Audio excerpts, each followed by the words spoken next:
अंतरिक्ष के वीर कबीर वर्मा। सन 2150 मानवता का स्थायी बसेरा अब सौर मंडल के बाहर स्थित था।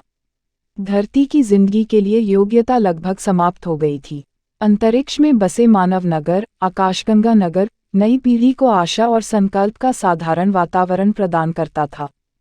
स्वयं को अंतरिक्ष के वीर कहलाने वाले एक समूह के नेता सिद्धार्थ अपने दल के साथ आकाशगंगा नगर की सुरक्षा के लिए काम करता था। यह समूह अंतरिक्ष के खतरों से लड़ने के लिए विशेष रूप से तैयार किया गया था।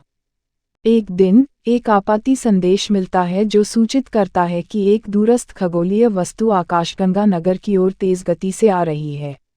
सिद्धार्थ और उसकी टीम को इस वस्तु को रोकने के लिए अंतरिक्ष में भेजा जाता है। अंतरिक्ष के वीर वस्तु के निकट पहुंचते हैं और यह पता चलता है कि यह एक विशाल अज्ञात प्राणी है जिसे ग्रेट स्मोक इग्निशन कहा जाता है।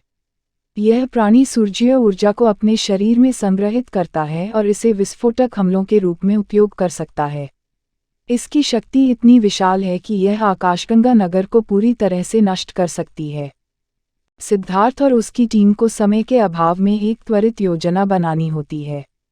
वे निर्णय लेते हैं कि वे ग्रेट स्मोक इग्निशन को अपनी ऊर्जा स्रोतों से दूर ले जाएंगे ताकि वह आकाशगंगा नगर को नुकसान नहीं पहुंचा सके। टीम के वैज्ञानिक एक उपकरण विकसित करते हैं जो ग्रेट स्मोक इग्निशन की ऊर्जा को अस्थायी रूप से अवरुद्ध कर सकता है। टीम इस उपकरण को अवरुद्ध करने और ग्रेट स्मोक इग्निशन को नई दिशा में ले जाने के लिए जोखिम भरी मिशन पर निकलती है। अंतरिक्ष के वीर अपने गंभीर और कठिन मिशन में सफल होते हैं, ग्रेट स्मोक इग्निशन को नई दिशा में ले जाकर और आकाशगंगा नगर को बचा लेते हैं।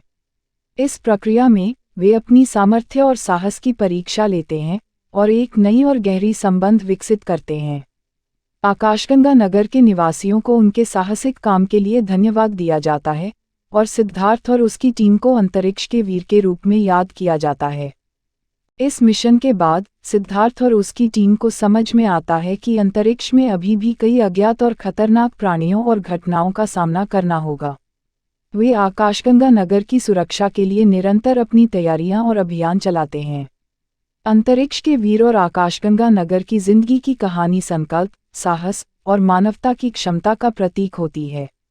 यह कहानी हमें याद दिलाती है कि हमें अपनी बाधाओं का सामना करते हुए सामूहिक रूप से काम करना होगा, ताउम्र अंतरिक्ष में मानव जाति के बहुतायत को सुरक्षित रखने के लिए।